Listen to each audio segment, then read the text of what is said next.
इस वक्त हम बात करेंगे ऑल इंडिया मजलिस इत्तेहादुल मुस्लिमीन को सीमांचल को लेकर। ऑल इंडिया मजलिस इत्तेहादुल मुस्लिमीन के सीमांचल में क्या परफॉर्मेंस है और क्या उनकी मजबूती है सीमांचल के अंदर, हम देखने वाले हैं। बिहार के इलाका सीमांचल में ऑल इंडिया मजलिस इत्तेहादुल मुस्लिमीन जो पूरी मजबूती के साथ इलेक्शन लड़ रही है, वहीं पर जो तमाम पार्टियों का हेडक्वार्टर और दफ्तर जो पटना में, लेकिन ऑल इंडिया मजलिस इत्तेहादुल मुस्लिमीन के मेन ऑफिस जो किशनगंज के अंदर है, यानी कि दारुल ईमान के नाम से।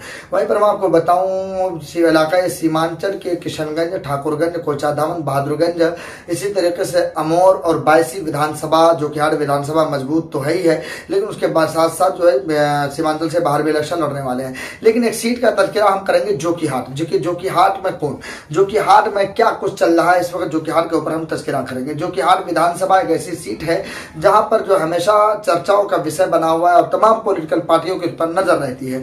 वहीं पर ऑल इंडिया मजलिस इत्तेहादुल मुस्लिमीन है, उनके दावेदार इस वक्त दो हैं, मुर्शिद आलम और मौलाना अब्दुल्ला सालिम। वहीं पर मैं आपको बताऊं ऑल इंडिया मजलिस इत्तेहादुल मुस्लिमीन के जो है जिला किशनगंज के अध्यक्ष और जो है पूरे बिहार के जो है बड़ा नेता है इसहाक साहब, जो कि उनकी बातें अभी सामने आई थी। उन्होंने कहा था कि बिहार के अधिकतर सीटों पर हम इलेक्शन लड़ रहे हैं, लेकिन जोकीहाट को लेकर उनसे सवाल किया गया, उनसे पूछा गया कि जोकीहाट को किस तरीके से देखते हैं, क्योंकि वहाँ पे जो है मुर्शिद आलम है, अब्दुल्ला सालिम है, उसको क्या कैसे देखते हैं। उनका कहना है कि चाहे कैंडिडेट कोई भी बने, किसी को भी टिकट मिले, लेकिन पार्टी के तमाम कार्यकर्ता तो तमाम लोग मजबूती के साथ उनका साथ देंगे। लेकिन उनसे एक सवाल और पूछा गया कि क्या सरफराज आलम, जो कि मरहूम तस्लीमुद्दीन साहब के बड़े बेटे हैं, जो कि 2024 के में उनके साथ धोखा हुआ, 2020 में वो हार गए, 2019 में इलेक्शन हार गए, उसके बाद जो है उनके ऊपर जो है वो लगातार सियासी तौर पर बहुत पीछे गए। लेकिन अब जो उनकी हलचल अररिया जोकीहाट के अंदर बहुत तेज है,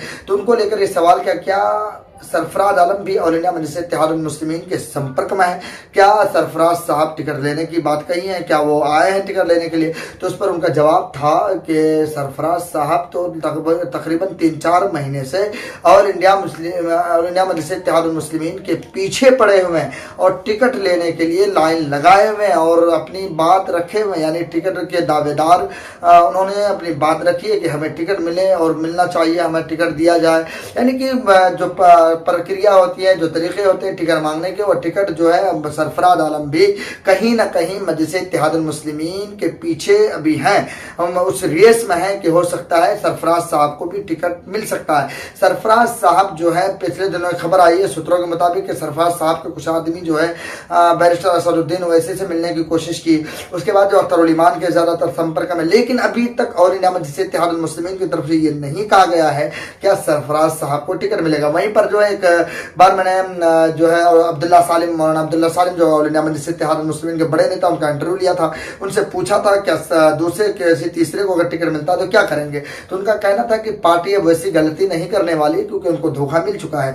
वहीं पर जो है मुर्शिद आलम से मैंने पूछा था कि अगर आपको नहीं मिलता, अब्दुल्ला सालिम को नहीं मिलता है, अगर किसी तीसरे चौथे को मिलता तो आप क्या करेंगे, तो उनका भी यही कहना था अगर पार्टी के कार्यकर्ताओं को टिकट मिलता है तो हम उनका सम्मान करेंगे, उनका साथ देंगे, लेकिन कोई पैराशूट से उतर कर आकर टिकट ले लेगा तो हम उनकी फिर से मुखालिफत करेंगे। जैसा 2020 में देखने को मिला था वैसा ही मुखालिफत हम फिर से करेंगे। तीसरे चौथे किसी को टिकट मिलता है, यानी कि पैराशूट वाले को अगर टिकट मिलता है, यानी कोई अचानक से आया उनको टिकट दे दिया जाए, तो ऐसे को अगर टिकट मिलता है तो उन्होंने सीधे तौर पर नाम नहीं लिया था, लेकिन कहीं ना कहीं इशारा सरफराज साहब पे था।